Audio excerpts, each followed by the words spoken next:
Hello and welcome to day one of the Twisted League series. We had a bit of an awesome day. We took a completely different route from everybody else. We went for a strange relic at the start and it paid off pretty massively. We were rank 1 in the Twisted Leagues, and I'm not talking about just the start of day 1.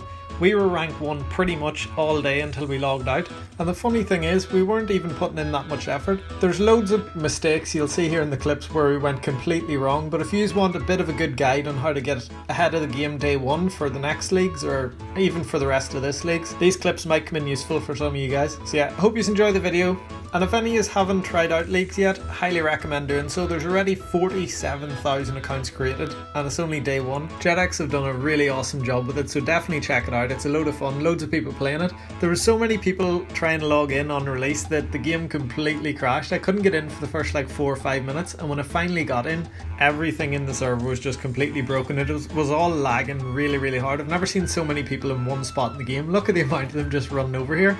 The Twisted Leagues thing wouldn't open, like it says to click here. I was clicking on absolutely everything, no click to continue, just couldn't do anything. So eventually I gave up and had to log out, and the music was just blasting because so many people were in and the sound were on. Relogged, and finally it worked after clicking on it 5 times. Turned the sound off, and then I could finally pick a relic. We went for the Abyssal's Accumulator, this here top one.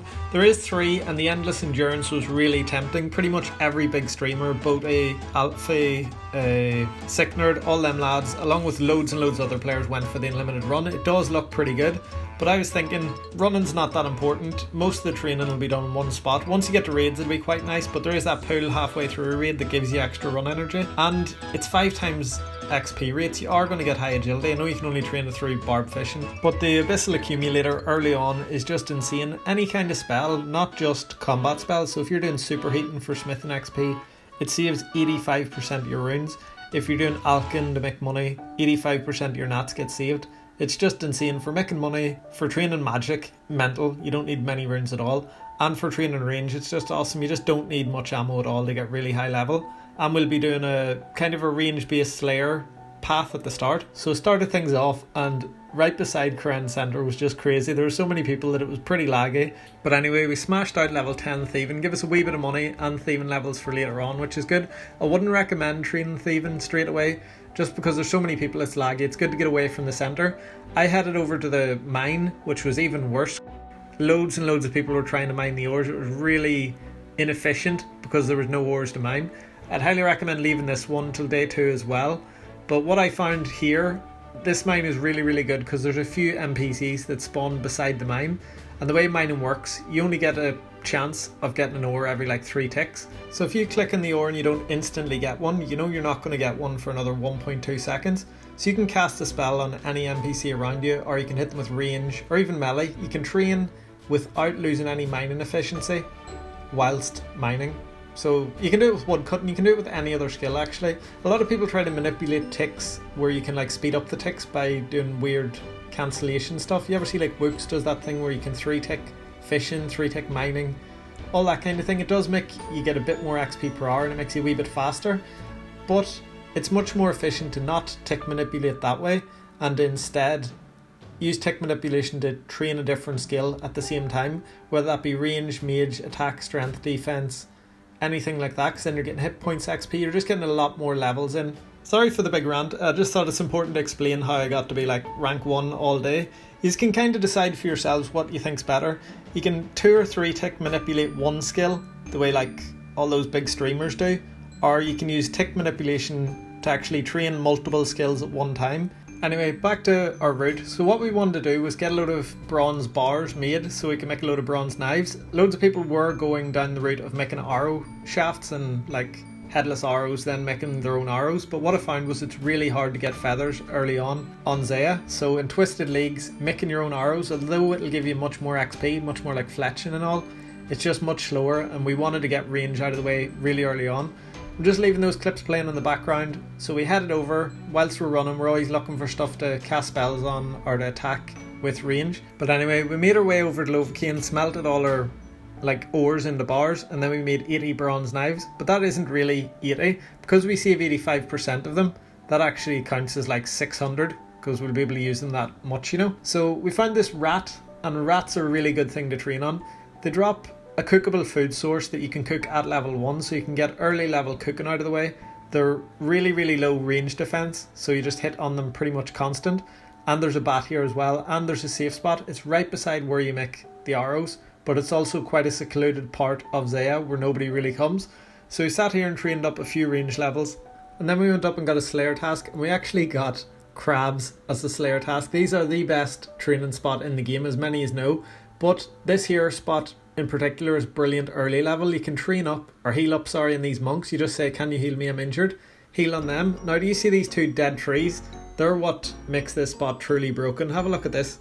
So this here sand crab right here, this northwest one, he's right beside the monks. He's the closest one to the monk, but if you lure him a few squares north, you can actually put him in between these two regular trees, and you can zero tick trees. What that means is you're attacking the crab as normal, but in between your attacks you have a chance of woodcutting one of these two trees. So I'll try to show it here, but I do have a bronze axe and a very low woodcutting, so it's very unlikely every single time that it'll get it. It will take a few until you start like consistently getting the logs, but here's an example of what it looks like. So you're attacking the crab as normal, but every now and then you'll successfully chop the tree in between your attack without losing any XP. So there's one woodcutting.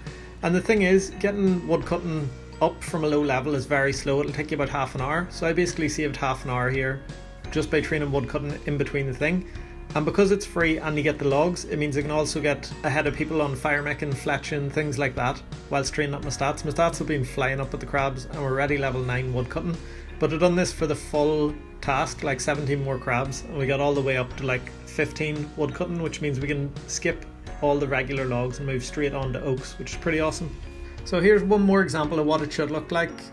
You're just doing the 2 ticks in between your attack, and the odd time you'll just get a free log. And now here's what a 1 tick will look like. They become much more common when you have a higher woodcutting level or a higher axe, so it just instantly ticks down the tree. Here it is one more time in slow motion, because this is pretty class.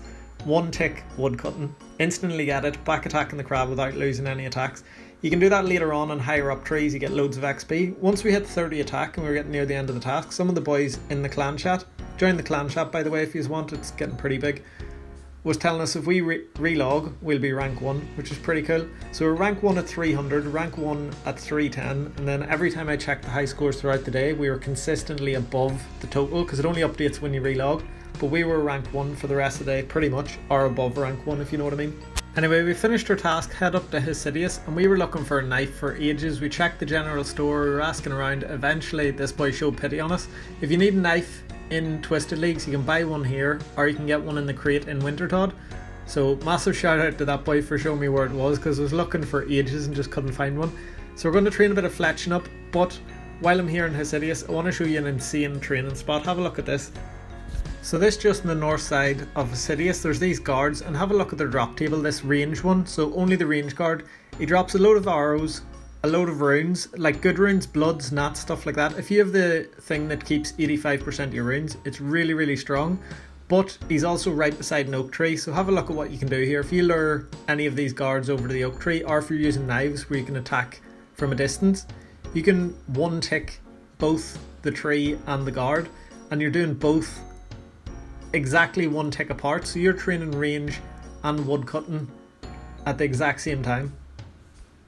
Now I'm by no means good at this, I'm messing up a load and not clicking right, but I'm sure somebody like Wooks or somebody that's good at RuneScape would be able to abuse this method so badly. Like look at that, the amount of logs I'm getting, it's just crazy. Really good training method. If you got good at this, or if you found a place in Zaya or anywhere in RuneScape that has a couple of good trees and a high hit points NPC right beside it, if they have a good drop table, even better.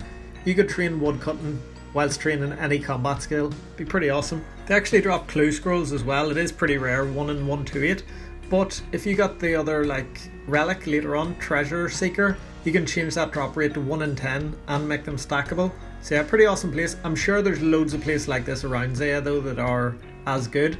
In fact, I found one later on that was pretty insane. So half my day was spent running about looking for things. I have no idea how I was rank 1 like 5 different times throughout the day, but I was running about here looking for a spinning wheel. I'd read online that there was one upstairs in Hesidius, but I couldn't find it. But I was running past this here crossroads right here on the map. It's right beside a bank, there's oak trees, and there's a woman spawn. Now you're probably thinking, oh, men and women in RuneScape are pretty useless. They're only like 7 hit points, their drops are terrible. But day 1 Twisted League, imagine this, right? You start there woodcutting but tick manipulating, so you're attacking the woman while you're woodcutting. She drops easy clue scrolls, low level herbs and fire runes. They're like common drops for men and women. And arrows as well actually. She's pretty much got everything you need on a low level account, on a brand new starter account. You get your range, your mage, you can train woodcutting here, fire making, fletching. It's right beside the spinning wheel if you want to do a bit of crafting. You can pretty much train most of your skills here. Your herb lore from the herb she drops. I think this is a really cool spot if you want to just blast out loads of the skills early on. And you can bank everything as well. If you want to make a bit of money while woodcutting, you can just fletch the logs, put them in the bank, and then you have them for later on. So yeah, definitely a spot to look out for. I'm sure there's loads of these around in Zaya, but I found this one pretty good. And because she's got such a fast respawn rate, I think it's like every 12 seconds, you get loads of clues. You're killing her like 4 times a minute. So we've got an easy clue scroll, and these are actually pretty funny in Twisted Leagues. There seems to only be 3 different spots. There's like 2 up by Port Piscarilius, and there's that one down by the monks. I'm not sure if that is true, there might be more, but I done 3 clue scrolls and those were the only 3 tasks I got. So if you could teleport around those 2, it'd just be so easy. So yeah, here's our first clue scroll coming in, and completing clue scrolls is really important. Twisted Leagues, you get loads of points for them, but we actually got studded chaps on our very first clue scroll, which is awesome because we're doing range. So we headed back over anyway, killed another one. Well, this is a wee bit later actually, but we got another clue scroll. It sent us to the monks, and as soon as we completed it, it sent us up to Port Piscarilius, and this boy sends us to the other side of the port. Like, they're so easy. Straight over to Port Piscarilius again. So we headed over anyway, talked to this boy, and this is pretty hilarious. So we got the casket, right, and we were training our fletching while we got these like 3 clue scrolls, or 2 clue scrolls. So we headed over and chatted this boy to finish our second clue scroll, and this is hilarious, right? We were working our way up to 35 fletching to get ourselves a willow shortbow. We're 34 fletching at the minute. We get the willow shortbow, 1 fletching level off. I'd spent like an hour training to get my fletching up to that level just to get the bow, so we go back training our range more efficiently. With the studded chaps and an upgrade on the short bow, it would just be like way faster. So it's hilarious to get it 1 level off. I think I'm like 1k XP off making it to 35 fletching, and we get this a clear reward. So we headed back over anyway, and there's all the stats at the minute. We're in 545 total, and we're somehow still in first despite doing 2 clue scrolls, getting lost, and having a really slow start. I think everybody must be having a slow start because we wasted so much time. I am going to craft my willow shortbow anyway. It'll be stronger if I make my own, you know, and we spent like an hour getting to 35 fletching. So there it is, our own willow shortbow. This video is a bit scuffed. We're like 12.5 minutes in, and I've not even talked about the plan on this account. So what we're aiming for in raids is to unlock this here like relic. This relic is stupidly overpowered. Plus 1 tick is massive. Like, see on darts, they're 3 tick weapon, 3 speed, so 1.8 seconds will drop to 1.2 seconds. You pretty much fire a dart every second, and we're going to combine that with a Konar's Blessing, the tier 3 relic, no, tier 4. Yeah, we're going to get those 2 blessings. We'll have 10% more damage, 10% more accuracy, and darts that fire every second pretty much.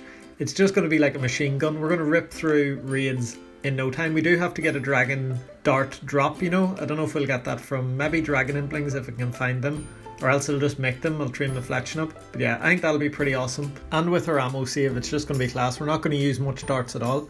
But yeah, we finished off after like stopped playing for a while, having some dinner. We did drop to 2nd place. Solo mission beat us for the day, but that's fine. We weren't even going for ranks. It was pretty crazy that it was actually rank 1 whilst messing about, getting lost, doing clue scrolls, just having a bit of a laugh in the game.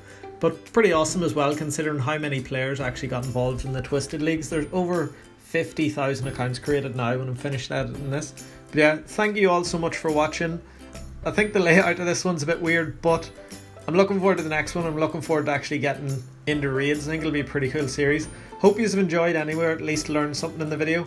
I'll see you all in the next one. Bye!